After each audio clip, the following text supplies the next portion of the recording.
Hopefully y'all are getting everything done. And today what we're going to talk about is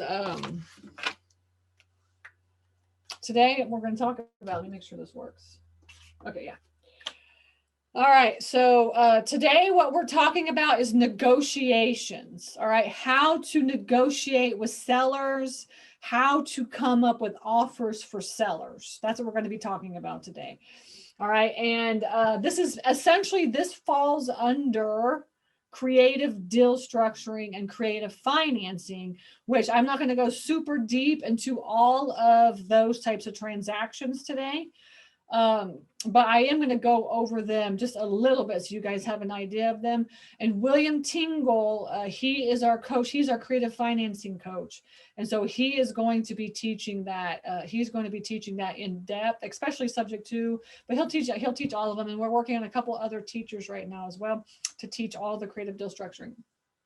Make sure you guys keep checking back to the calendar because literally every week we're adding several new teachers. Okay, so make sure you keep checking back to the calendar. But today what we're going to focus on, we are on the 6th week of the 7-week, the 7 critical steps modules, so the 6th week. And so this is negotiations. Last week we talked about like putting running deal analysis. This week we're talking about negotiations.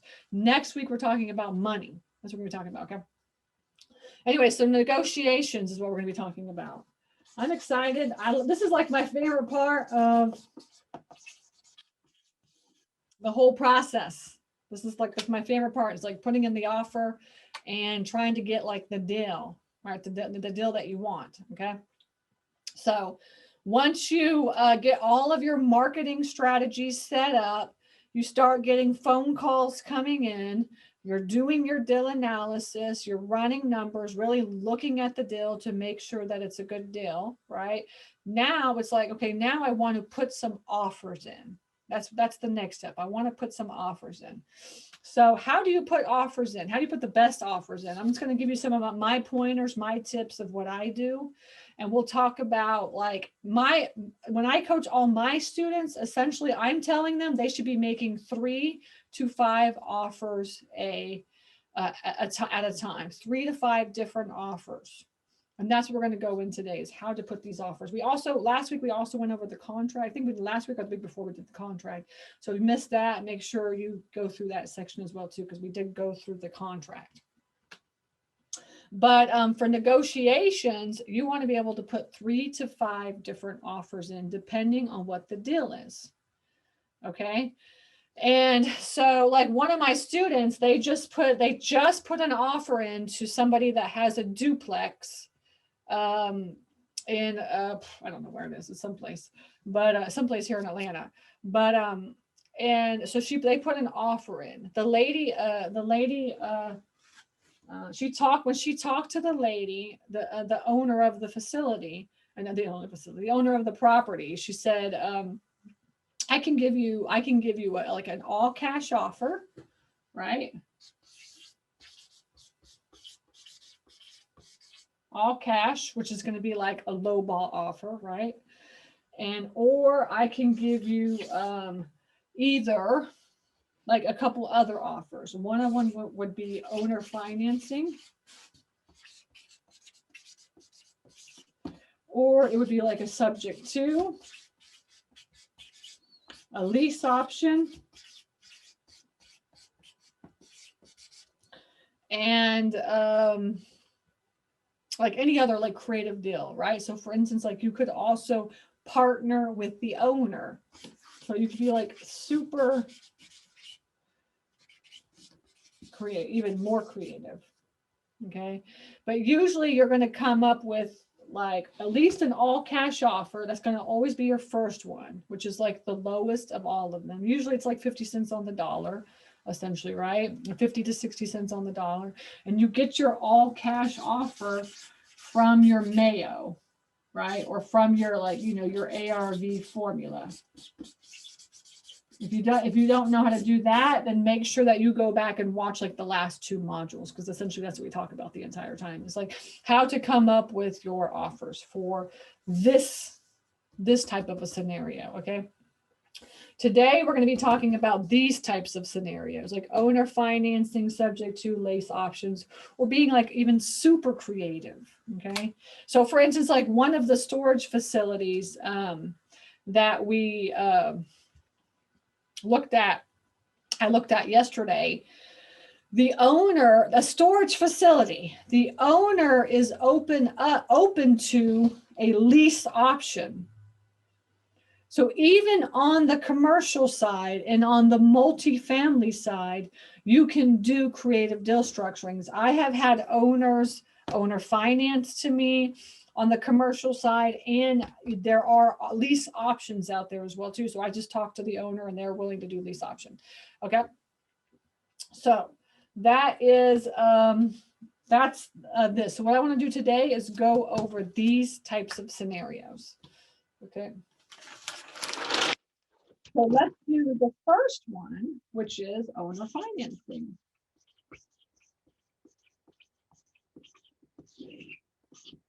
Okay, owner financing. Owner financing just means that the owner is the bank. Usually, owner is bank. Number two. Usually they're free and clear. Usually they're free and clear, but it doesn't have to be free and clear. But if you talk to somebody and they owe nothing on their property at all, that means they're free and clear. But it also means that you have the opportunity to convince them to be the bank. Because the truth of the matter is that you can go to a bank and borrow the money, and then you can pay the bank 4% interest now, or 5% interest, or whatever you're going to get, 3% interest, right? And just and make the bank rich, right? Or you can actually pay the owner and give them that interest rate too. Okay, and I tell this to my students all the time. So for instance, my student that just made the offer, she had 3 offers. One of them was an all cash offer, and the other 2 were owner financing offers. And she had 2 different owner financing. And I was like, I told her, I said, these 2 owner financing deals are good offers, but they're not like awesome offers. All right. So a lot of times, especially to get the owner to understand how much money they're going to be making and to give them this like big wow offer, you want to show them what their profit is going to be. Okay. You want to show what their profit is going to be. Okay. So for instance, like this student that I have, they made 2 offers. When you make an offer for owner financing, you're going to always have these like points, these terms, these like parameters, I guess. I don't know, the terms, I guess is what it is. Okay, so you're going to make an offer for a purchase with the purchase price. Right? You're going to do the length of the loan,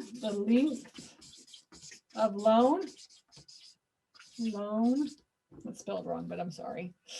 You're going to do the interest rate, the monthly payment,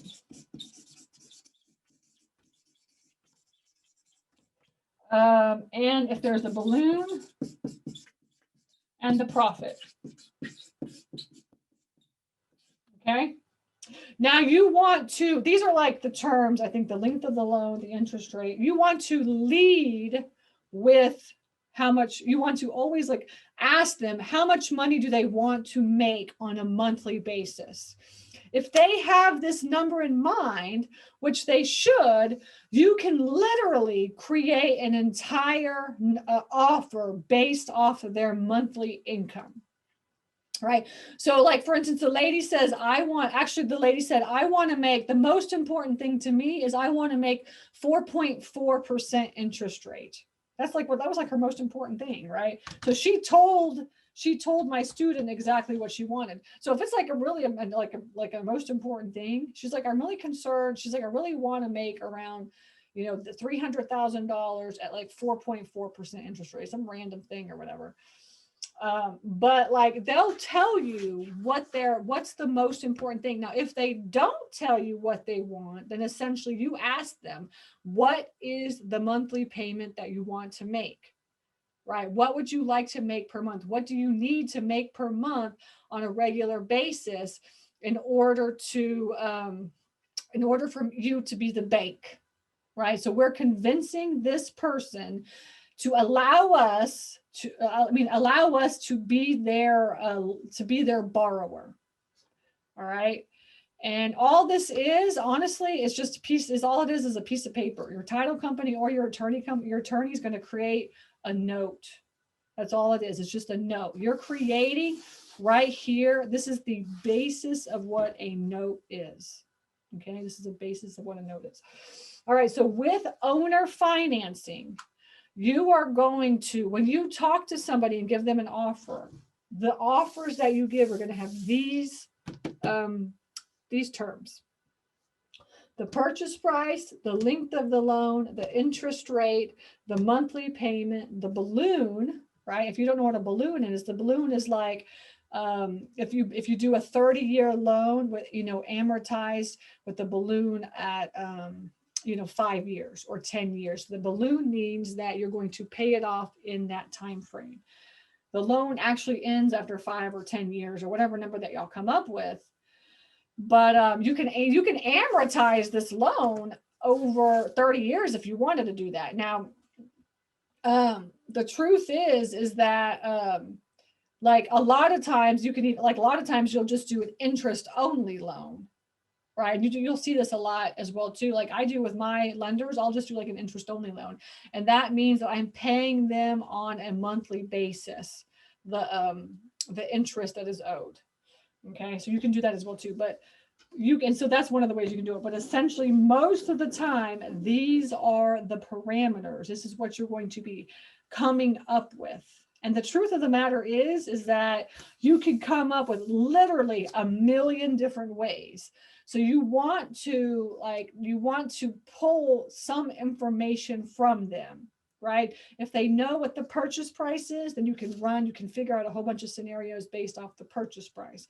If they know how much they want to make per month, then you can come up with scenarios based on what they want to make per month. If you know like what the interest rate is, then you can run numbers based on that. So the truth of the matter is that you've got to get some information from them, some information, right? But this is what owner financing is the owner is the bank. The owner is the bank. So my student that literally just got one under contract today, she put 2 offers in, right? She put 2 offers in. One of them was a purchase price of $250,000. All right, let's just we'll just do this, 250. Okay. And all you need to run these numbers is is a loan calculator, right? So just type in loan calculator in Google and the Google calculator, and then you can just play around with the numbers to see what the total cost of your property is going to be over the period of time that you're going to do. Okay. So the length of loan, she said that it was a 30-year loan, amortized over the balloon was like, I think 5 years. So 30 years. And the interest rate, the interest rate for this was the 4.5% or whatever that she wanted. Okay. And then the monthly payment, the balloon was like, I think 5 years. All right. And then the monthly payment came out to like $19.97 or something like this. I'm not 100% sure, but you can run the numbers. You can tell me what this is, right? So essentially, it's kind of like, and then here's where you would say like, oh, how much is she going to make? And you would write down. And this one, I think, came out to like over the course of the 5 years, I think she made like, I don't know. I can't remember what it is. If you want to run the numbers, if somebody wants to get in there and run the numbers, but it was like, I don't know, it was like $40,000 or something like this. You would put your profit here. Okay, so based on what the numbers are. So essentially you come up with your purchase price, the length of the loan, the interest rate, the monthly payment, the balloon, And then you put the profit. You always want to put the profit on an owner finance deal. How much are they going to make? Because the profit is really what's going to convince them. I mean, essentially what you say on the profit is like, look, like I can pay the bank this or I can pay you this, right? And see, you tell me which one you want. Like I can go to the bank and I can borrow money, right? But the truth of the matter is I'm just paying the bank. Why don't I pay you instead? And actually, you know, what happens with owner financing, a lot of owners don't understand this, but you actually get to spread your capital gains out as well too. So if they sold that property for $300,000, they would be paying capital gains on that property, you know, at whatever 20, 25% or 30% or whatever they're paying. Okay. Whereas if you do owner financing, you still have to pay that profit, but you pay it over X amount of years. So you get to kind of spread that out. And that's one of the ways that I like to, and that's another way I like to explain how owner financing works and why this is a win-win scenario for everybody. And they're not, actually, I forgot about this. This is the most important one of the most important ones. Down payment. How much is your down payment going to be? Right. So like, so like the student that just put the offer in, she put no down payment at all. So literally she is going to get this house for zero down. All right. That's how when you say like, oh, no money down or low money down or whatever it is, these are the types of scenarios that we're talking about. So she's picking up a duplex that's worth about 300 grand for 250 grand with no money down. And the terms came out to something like this. I'm not sure what it is. Okay. I saw a question. What are some advantages of owners to do the owner financing? That's what I just said. One of the biggest advantages is that, first of all, you get to make it's a profit over the course of 5 years or 10 years or 15 years, whatever it was. I can't remember what the scenario was that she did. Essentially, she's going to make X amount of dollars. Okay. And then that's number one. And number two is like spreading that capital gains out. So instead of paying that all at once, essentially you're paying that capital gains over 5 or 10 or 15 years. Okay. That's how owner financing works. Any other questions on owner financing? And the truth of the matter is that there is a million different ways that you could do this. So she also put in another offer and it was like 310K, right? So the lady wanted $300,000. The lady wanted $300,000. That's what she wanted. And she wanted, and so she put 310. Why would you pay more?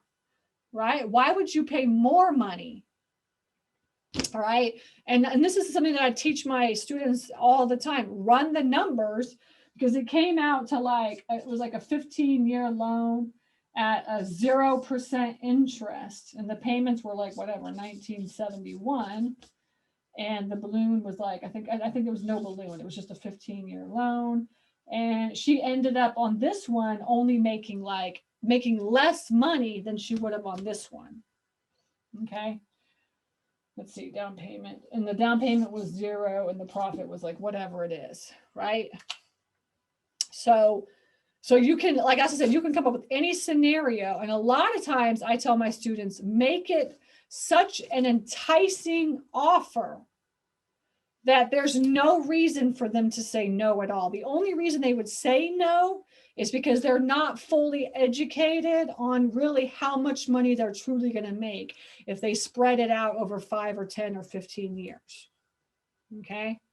So that's why I say, if you're ending up going to pay 350, over the course of X amount of years, they're going to pay $350,000 for this deal. It's like, so what is the big deal whether or not you pay the bank or the owner? All right. So it's okay if they say, look, I want 300,000 and you offer 310 or 320 or 330, like, look, I'll pay you $330,000 if you do a 15-year loan with 0% interest. And then it kind of it's like, oh yeah, I can make a little bit more money doing it that way. You know what I'm saying? And it shows them how to do that. So that's kind of the point of owner financing. It's all about what the offers are. It's all about like how you come up with the offer. And essentially when we do offers, you know, because we're talking today about negotiating with the seller. That's all about negotiations today for everybody that's joining late. When you make offers to the seller, you're not just making one offer. All right. We don't just do cash offers. Come up with a couple of other scenarios. Like I said, the student that I was working with over the past week, they did one cash offer, which was like a super low ball, $195,000 offer. And then they made two offers of like, you know, one of 250 and one of 310. Okay. And then they kind of went through, and then they just, all they do in their offer is they literally say like, here's our offers. Here's offer one, 195,000 cash, what can close in, you know, 60 days. And here's these two offers. And this is how much profit that you make. And what we do with our negotiations now is we do Zoom meetings. So you don't just send over an offer anymore. You sit, what she did is she sent the offer to the owner 10 minutes before she was going to meet with the owner. She called the owner and says, hey, I'm going to send you the offer right now. And can you jump on Zoom? I'm going to send you the Zoom link as well. And we'll go through it and I'll just explain the entire offer to you. And then they got on a Zoom meeting face to face and went through all the different offers. And the lady was like, yeah, I think I'm really interested in this one. And let me talk to my husband just to make sure, but I think this one will be the best one. And she took one of the owner financing offers. And owner financing, to get somebody to owner finance, it's really a face-to-face conversation. And my students that listen to me on this get those, right? You know, so if you want to do no money down or low money down, buy a free and clear list or an inherited property list, right? Buy something that they have no debt on their property at all, and then market to them to get them to call you. And then when they call you and talk to you, essentially your job is to make at least 3 to 5 offers. And this is one of the offers that you'll do. And actually the truth is you can come up with like 3 different scenarios on this. Like you can do a cash offer and then like 2 or 3 different owner financing, especially if they're free and clear. Come with as many offers as you want. Because the truth is that there's like a gazillion scenarios for this. All right. Okay. Ooh, running out of paper. Okay. All right. The next one that we're going to be talking about is subject to. Subject to. This is the subject to is when you have properties that are distressed properties. This is when you use this tactic. Okay. Distressed. So when I say distressed, I mean they're going through a bankruptcy, divorce, foreclosure, pre-foreclosure. So like, you know, forbearance, you know, like, and then also now landlords are distressed, right? So that would be a distressed list. Okay. So distressed properties are properties that are like, you know, like people are just, you know, having trouble. They're having some issue. Like even like sometimes it's like even like medical issues, something like that. Okay. That's why they come up on these lists. And so of course, everybody's all distressed right now, right? It's going to be like the crap is going to hit the fan here in the next couple of months. It could be interesting to see what happens. I think what's his face? I think Biden just extended the moratorium and the forbearance until September, right?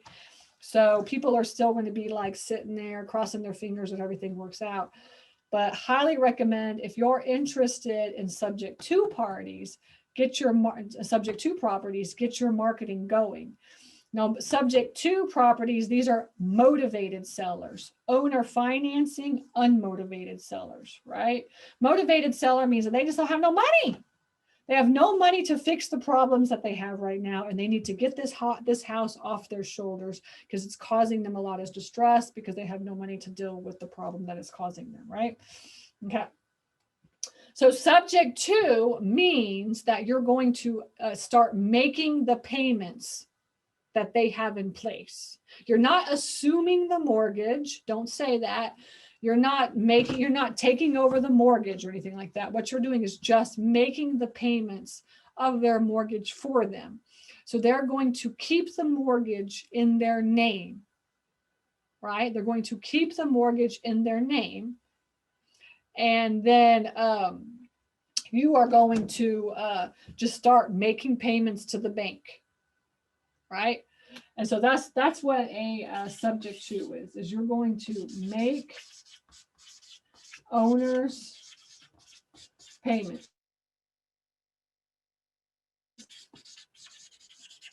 One thing that I love about subject to and owner financing that I didn't mention is that there's an exchange of deed. You get the deed. You get the deed to the house. I will make your mortgage payments. You give me the deed to the house. All right. Deed exchange. The same thing with owner financing. I didn't put that down, but it's a deed exchange. Essentially, you're going to close on the house, get the deed in your name, your company's name, and then you're going to start making payments on that mortgage. Now, why would anybody want to do that?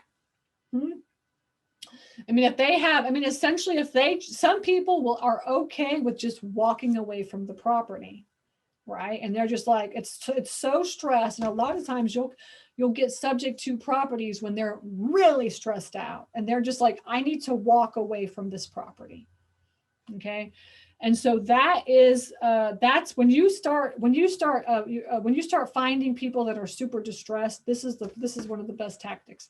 Now, when you talk to the seller, the way that you're going to talk to the seller is essentially say, would you be okay if I started making your loan payments for you? And actually one thing that you could ask is like, what would it take for me? What would it take for you to just walk away from this house and let me make the mortgage payments for you? Right? You keep the loan in your name, but I will make those payments to the bank. Right. And then you just explain to them essentially what that means is that I'll get the deed and then I'll make those payments for you. And they're going to say, why would I do that? Why would I keep the mortgage in your name? We'll say, well, tell me, how's your credit? Right. Most of the time when they're distressed, their credit is crap. Right. So, so they're having like 580 credit score or 600 or 620. And they're they can't go out and buy a house anyways, because their credit is so bad that they can't buy houses. So they're going to move out of their house and they're going to move into like a rental property or something like this. This is what they're going to do, or move in with their family or whatever the scenario is, right? So you can't do this if somebody's like, yeah, I want to go move and buy another house, right? Because essentially that means that they're going to have the loan in their name and then they can't go out and get another loan because they already have a loan in their name, right? You're not taking their name off the loan, okay? You're just making the payments for them. Okay. And you don't give them the money. You make the payments directly to the bank is what you do. And actually, William Tingle, so if you haven't gone to his meeting, he does once a month. All he does is subject to. So if you really want to truly understand subject to, highly recommend that you do William Tingle's webinar he does that on a monthly basis. I think it's the second Saturday of every month. Right, but you just keep an eye on the calendar so you can put it on the calendar.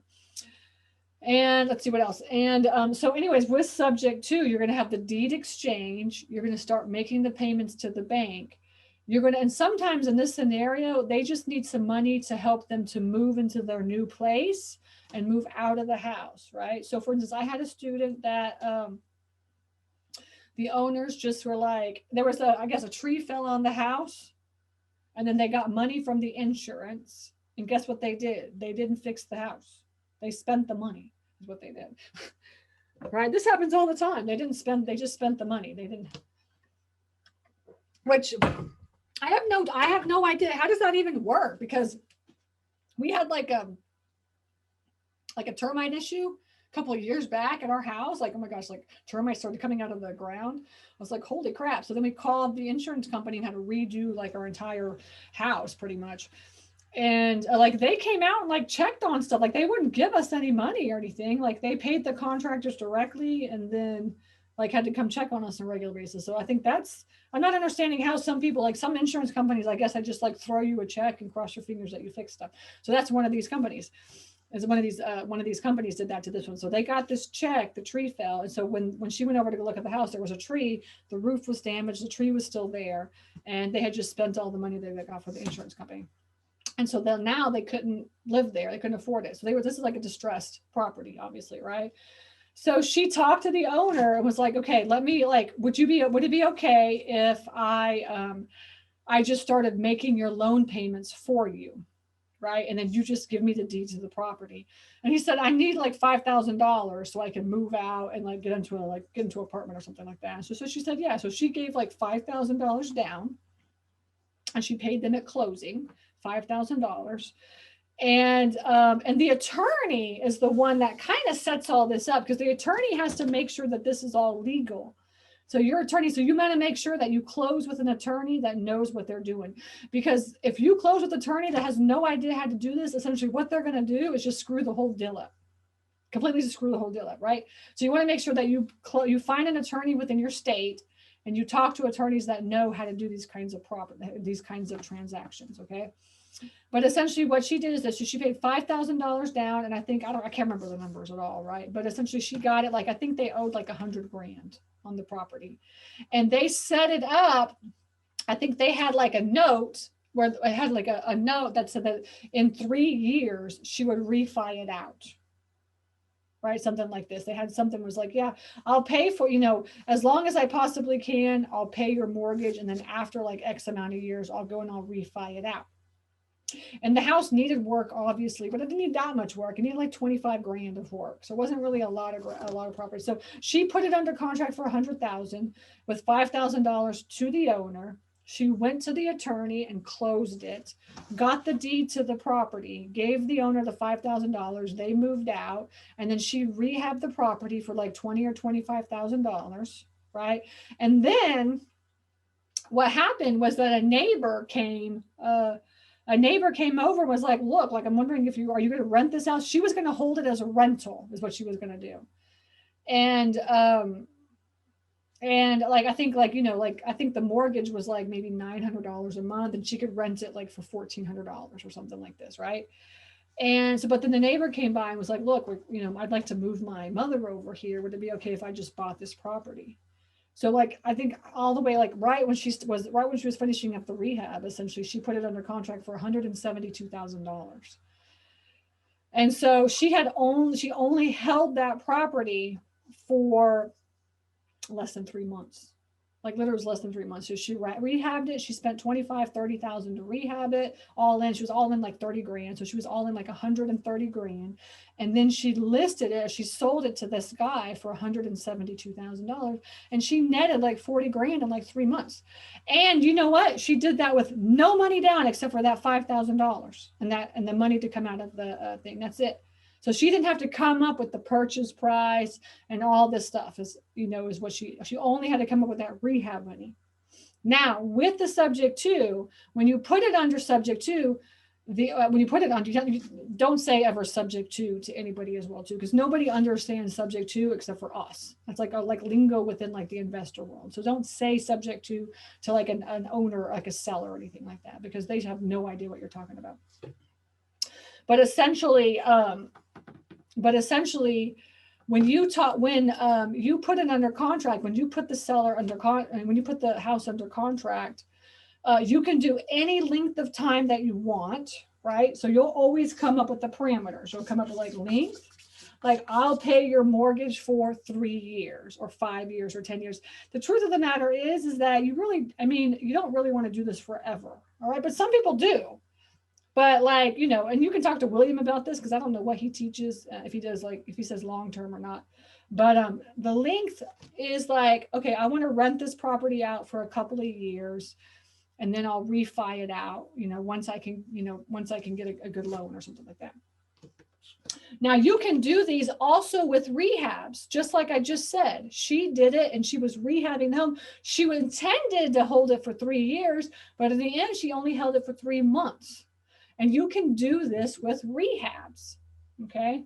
So the length is it a rental or is it a rehab? Okay. And then the question is, if it's a rental, what's the rent for the month? And versus what's your mortgage? So you want to make sure, and you want to look at their mortgage, right? If they have like, 8% interest on an arm every, it gets raised or something, so look at the mortgage and see if it's actually a good mortgage, right? Because you have to calculate that into your numbers, right? But you want to also look at what is your mortgage going to be, which is the mortgage that's already in place, versus what is the rent that you're going to be able to get? Is it more than what the mortgage is? And then more of my, minus taxes and insurance. And we talked about running rental numbers last week. So if you need help running rental numbers, make sure you watch that last week, okay? But you'll look at that. And so as I said, you can do a rental or a rehab with this, all right? And it's the rent per month and the mortgage. All right. And then you'll just at the end, whenever the balloon, the balloon is, right? Whenever the balloon is when you're going to just refi it out or sell it. Either one, refi or sell. Okay. Okay. And that's basically how a subject to works. So you're going to make sure that you're going to pay the mortgage of the owner on a monthly basis, right? Because essentially what happens is if you don't pay the mortgage on the monthly basis, that triggers the bank, whichever bank that you use, and it, pisses them off. And you don't really want to piss them off because you're actually paying the mortgage of somebody else's mortgage, right? Okay. Now, all of the legal stuff and all like the, the like documentation and stuff like this, highly recommend that you like do William's, webinar and talk to him about what you have to do, because you have to go you have to make sure that you do all that correctly. That's why I say get an attorney to kind of help you through the process. But after you do some of them, you could probably just, you'll know what to do. Any questions on subject 2? Anything to do with subject 2? It's not a difficult tactic. It's just that like the first couple of times that you do it, it's kind of like, okay, now what do I do? How do I take, how do I handle all this, right? But then after that, once you get them, it's kind of addicting, actually. Any questions on subject 2? All right, so we are talking about all the different types of offers that you can make when you talk to sellers, okay? You don't want to be just making a cash offer, all right? You want to be making, depending on what the situation is of the owner, you want to be making several different options. We talked about owner financing now. We talked about subject to, and now we're going to talk about the third one, which is lease option, right? Lease option, okay?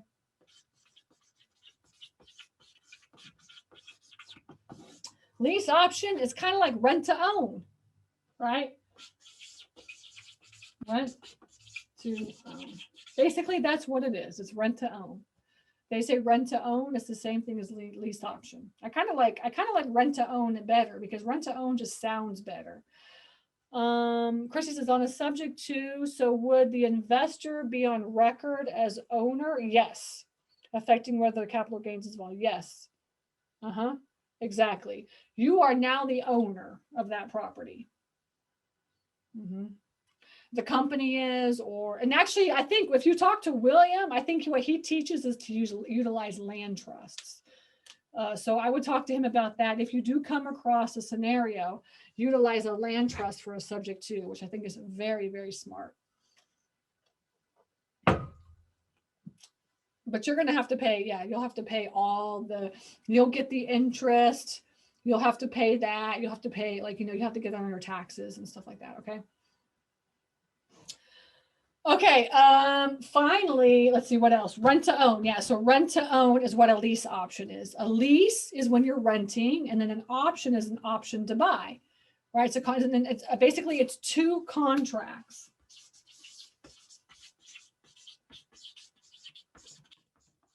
All right, you'll have one contract, which is your rental agreement. And then you'll have another contract, which is called an option to purchase. Okay. And all that is just legal jargon. That's it. Like, so I don't have to worry about it. But essentially, you're going to have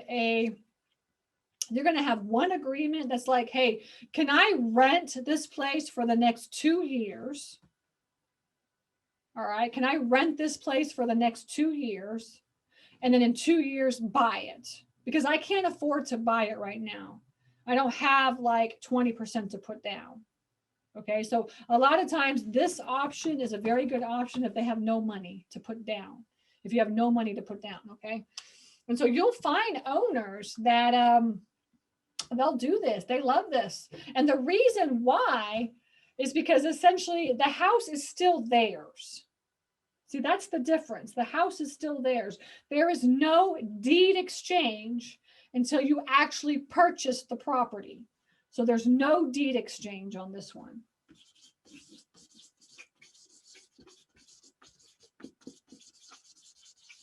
So for instance, and you always can owner finance too. So if you get somebody to owner finance to you or you owner finance to them, essentially what happens is if the payments are not made, whoever the owner is, whoever the seller financing the deal, they have to foreclose on the property, right? Because the deed has been exchanged.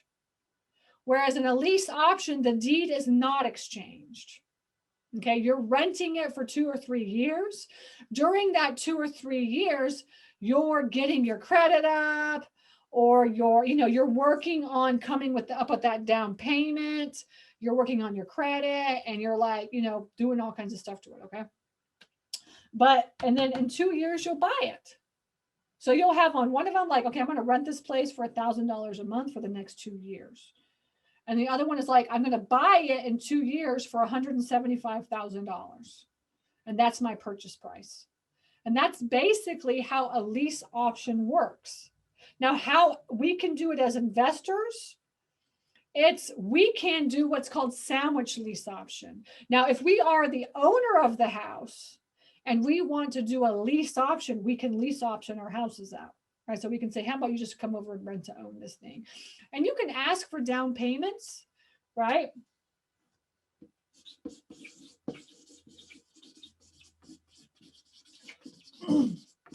Which can be refundable or non-refundable. Okay. Or not refundable. It could be not refundable. It could be like applied to your mortgage or not applied to your mortgage. That's what I'm saying. Okay. So applied to mortgage, to purchase price, mortgage, or not. So you can say, yeah, I'll lease option this thing to you, like I'm the owner. Yeah, I'll lease option this thing's for you. You have to give me $10,000 down. I'll say $5,000 down, and then you can live here for 2 years. That $5,000 does not apply to anything. That's just me saying, yes, I will lease option this to you. I will rent to own this house to you. That's my fee for renting, for not selling it right now, but selling it in 2 years. My fee for doing that is $10,000. Okay, and that's not applied to the mortgage. Like you're still going to owe me $175,000 in 2 years. Or you could be like, yeah, okay, I'll lease option to you, and your down payment is $20,000, and $10,000 of that's going to be applied to your mortgage. So you really only owe me $165,000 at the time of the sale, and $10,000 is like non-refundable. That's my fee for just allowing you to rent to own this house. Or the $20,000 is just going to go directly to the $175,000. However you want to do it, you can do it anyway. Right. And if you're the person that's coming, right? I mean, if I'm the owner, right? Now, if I'm the investor and I'm going to somebody that wants to, somebody wants to sell, and I'm trying to convince them to lease option that property to me, essentially I'll say, look, I would love to lease option this thing for you. How about, can I rent this thing for the next 2 years? I'll pay you $1,000 a month and $175,000 in 2 years. And just for lease optioning that to me, I'll give you $5,000 right now. Okay. Or I'll give you $10,000 right now. Okay. So you can do that way as well too. And then once you lease option it, Essentially, now you do what's called, as I'm the investor and I want to lease option the house from the seller. Now, okay, well, now this person says, yeah, I'll do that. Here, give me $5,000 now. You can rent this thing for $1,000. And in 2 years, you buy it for $175,000. Let's do it. You say, okay, now I've got this house. What do I do with it? I'm not going to live there. I got my own house, right? So now you can do what's called a sandwich lease option. And that means that you find somebody to live in that house. Guess what? You told the seller that you're going to give them a $5,000 deposit. And so now you tell this person that's going to come and live here that you need a $10,000 deposit. So you have the $5,000 to give to the owner. So you still have no money out of pocket, and then you get to pocket your own $5,000. So look, I have this house here. I found it. It's a rent to own house. It's $10,000 fee for me finding this house. All right. So then that's how, like, a sandwich lease options. And then you rent that house out for $1,500 a month. And you net that $500 every single month, and you get that $500. And you sell that house for $185,000, and you make $10,000 on the back end. So there's 3 different ways that you can make money in a sandwich lease option. Okay, so that's basically, like, if you hear lease option, essentially most of the time people are doing sandwich lease options. They're lease optioning it, or they're renting it from the seller, and then they're finding somebody to live, and they're getting that cut in the middle, all the different cuts in the middle. Okay, so 3, 5. So there's 3 ways to make money. It's the down payment, or let's see, it's the rent to own fee. It's the monthly payment, and it's the sell on the back end.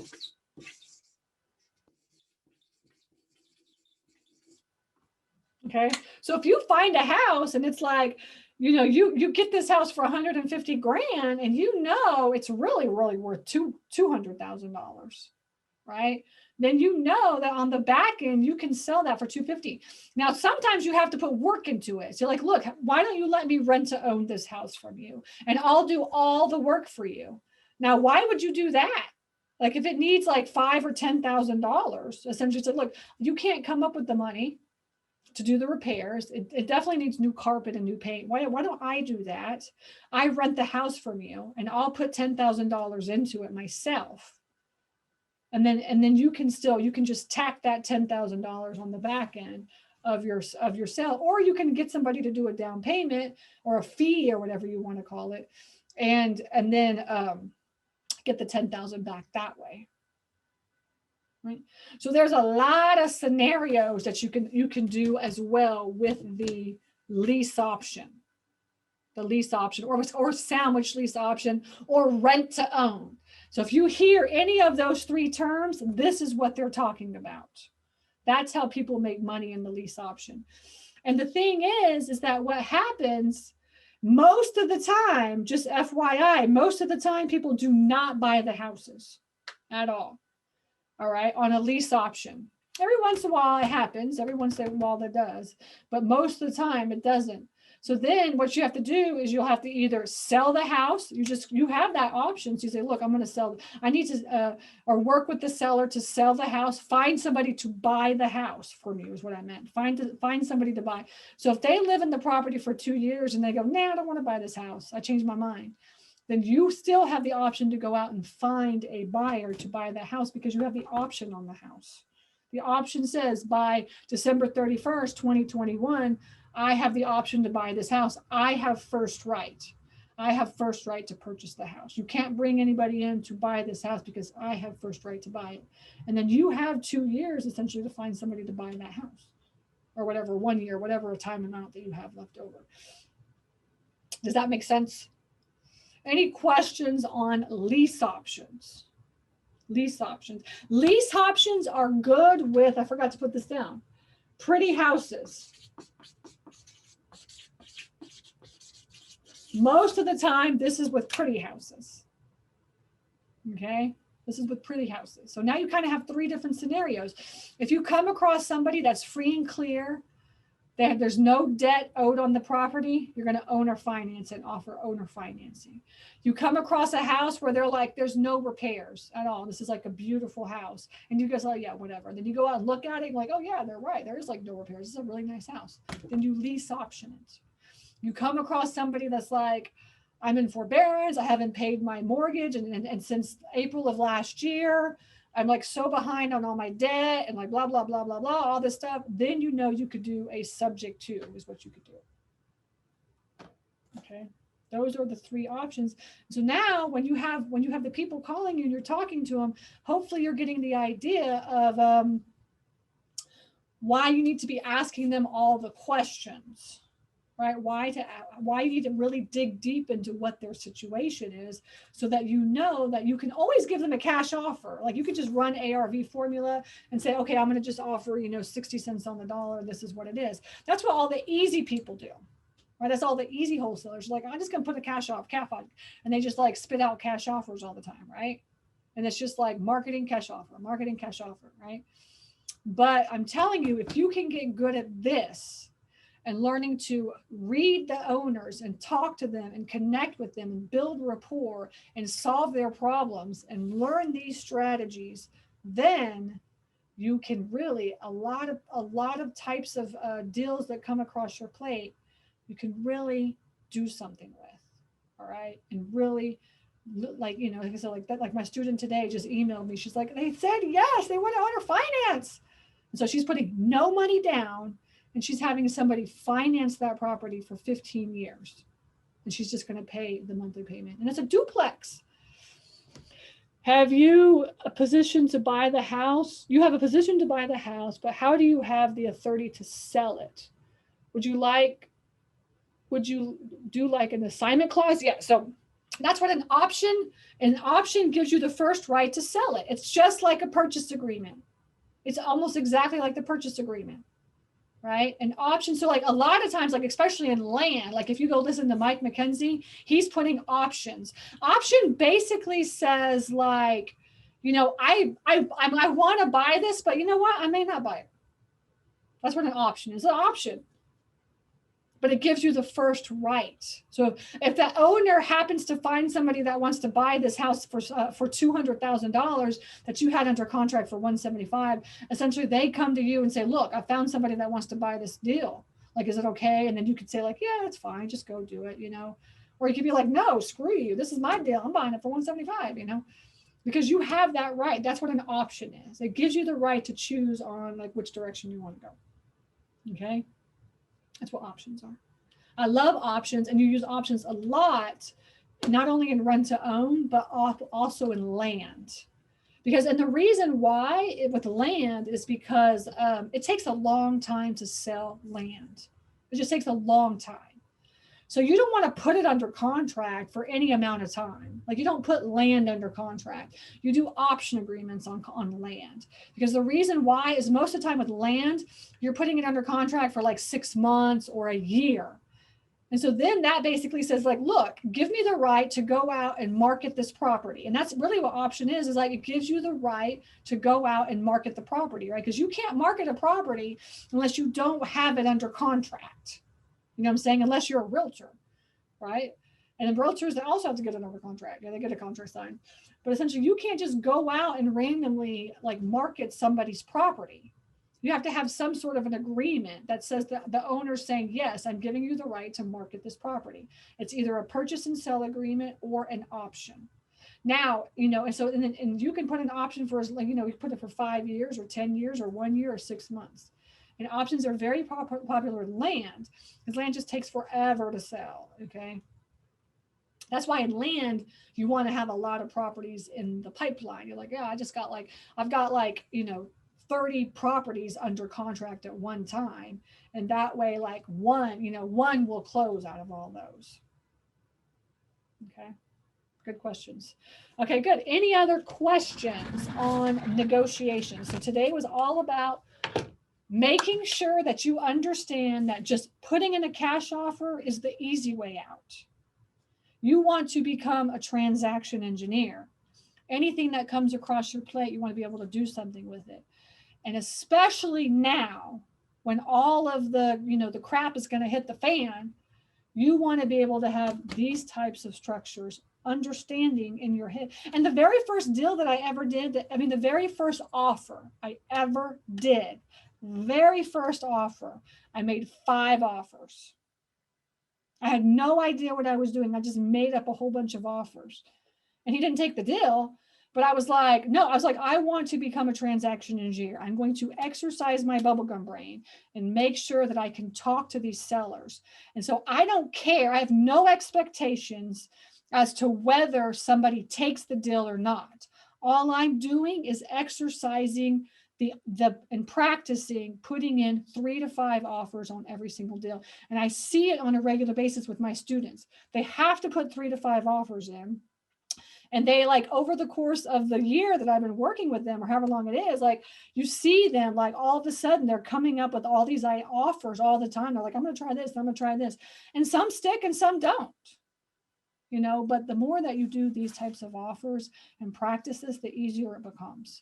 And you will get so many more deals if you do something like this and give a lot of offers. Okay. So that's what negotiating is about. Okay. Any of these tactics work for those homeowners who have taken out a reversible loan at the end of the loan. Oh yeah. That is really, really hard. You have to pay that mortgage off. You have to pay that mortgage off. And really, honestly, it's kind of hard. It's kind of hard to do that. I don't know why they do this, but you could look at the subject too for that. You could see, like, do you want to assume that loan? Essentially is the question. Do you want to assume that loan? But they're not free and clear, and they're not considered stressed. So you have to look at the full scenario. But yeah, that one is, I've had a couple of those that I've looked at, and they're just hard to come up with offers because they get themselves in a little pickle. You have to be able to assume that, not assume it. You have to be able to do a subject to and start making payments for that loan. Okay, cool. What else? Any other final questions on negotiations? Next week is our final 7 critical steps. Next week is money. All right, money. That's what we're talking about. So I will see you guys next Wednesday. All right. Okay, take care. Have a good night. And I will see you soon. Oh, wait, AJ has a question. Okay, yeah, sure. When sending 3 to 5 offers at once, are you sending 3 to 5 per? No, you're doing like an offer letter. No, actually, I think you came in a little bit late, AJ. So essentially, you're creating an offer letter with all of the terms of what you're going to do. But the way that we're doing it right now, this is the way that my students are doing it, is you need to do face-to-face if you can face-to-face. Now, sometimes you don't want to go face-to-face now, and do face-to-face. So you're doing Zoom meetings. So for instance, like the student that I just had, I talked to her today, she talked to the lady and they did a Zoom meeting. They went over all the offers. And that's when the lady said, yes, I'll do an owner finance deal. So Zoom is, Zoom is the way to go right now. I'm doing Zoom offers all the time. But if it's somehow it's got to be face to face. You do not want to just be making some offer. What a waste of your time. Because if you make an offer letter that says, hey, thank you so much for letting me make an offer. I'm very interested in buying your property. Here's my offers, 1, 2, 3. And then you send it over. Guess what? Everybody can say no.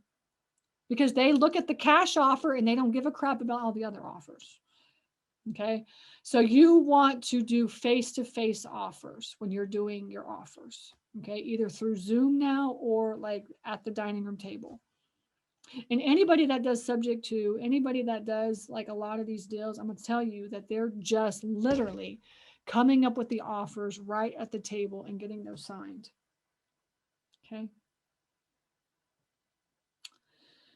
All right, cool. What else? Any final questions? Anything else? Okay. All right. So I will see you next Wednesday. All right. Take care. Have a good night. Bye.